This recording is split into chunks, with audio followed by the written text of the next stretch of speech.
Assalamualaikum warahmatullahi wabarakatuh. Perkenalkan, nama saya Siti Saleha dan dengan NIM B0112213499 dari kelas MKU SBM Hukum H. Jadi kesempatan kali ini saya akan mengreview materi kemarin dengan judul Potensi Kemaritiman Indonesia.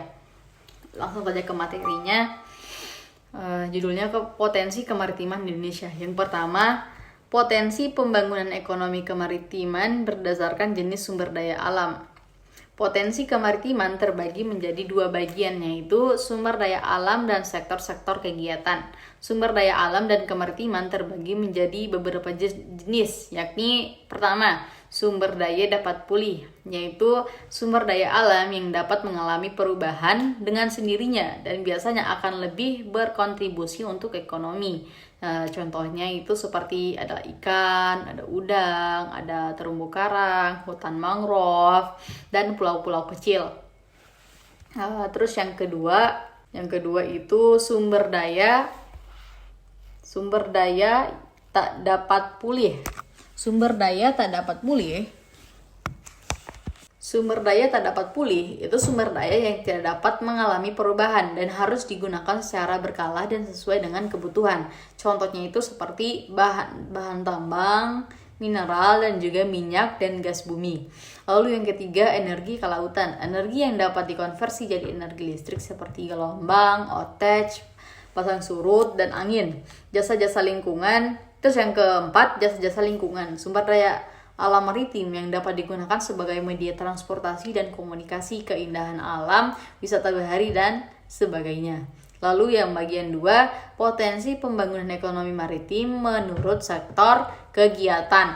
Adanya sumber daya alam yang potensinya tentu akan menghasilkan kegiatan-kegiatan sektor maritim seperti perikanan tangkap, perikanan budidaya, industri pengolahan produk perikanan, industri bioteknologi, pariwisata bahari dan pantai, pertambangan dan energi, terus perhubungan laut, industri kapal, ekosistem pesisir dan laut, pulau-pulau kecil, dan benda-benda berharga.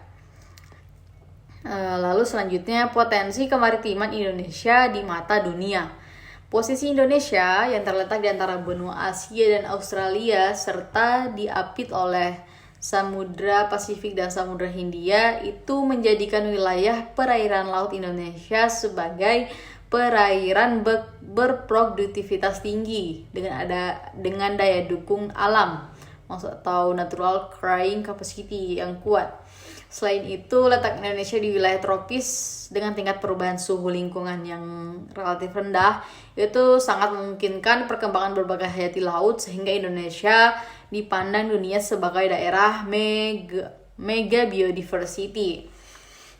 Selanjutnya, posisi geografis yang strategis ini menjadikan Indonesia sebagai wilayah yang berpotensi besar baik dalam hal ekonomi itu maupun dalam hal geopolitik. Datanya itu sekitar 40% lalu lintas perdagangan barang dan jasa yang diangkut kapal melintasi perairan laut Indonesia. Dengan 75% wilayah Indonesia berupa laut dan wilayah pesisir atau coastal zone dengan kandungan sumber daya alam yang kaya dan beragam. Maka sektor kelautan merupakan sektor strategis bagi pembangunan ekonomi Indonesia ke depan. Sekitar 70% produksi minyak dan gas nasional berasal dari wilayah pesisir dan laut atau offshore. Sumber daya hidrokarbon khususnya minyak dan gas yang tersedia di 60 titik cekungan masih sangat besar, sedangkan yang sudah dieksploitasi itu relatif masih rendah atau relatif masih sedikit.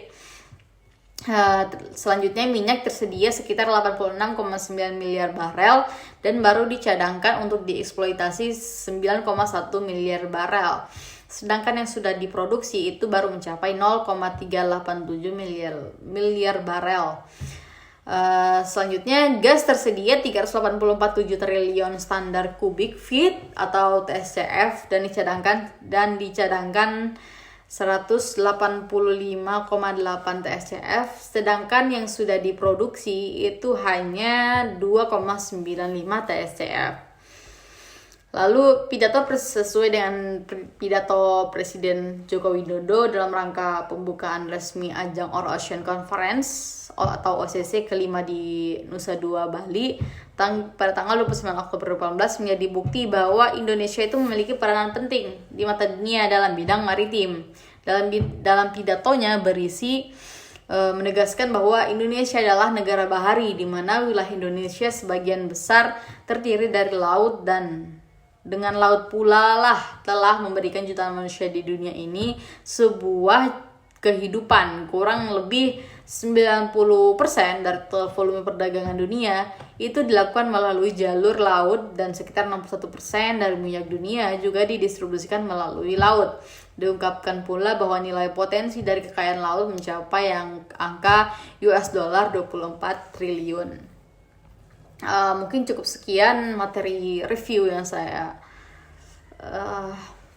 kemukakan pada kesempatan kali ini. Saya mengambil referensi dari Ardianti D tahun 2018 dengan judul Indonesia sebagai Poros Maritim Dunia, resolusi dari Jurnal Sosial Politik.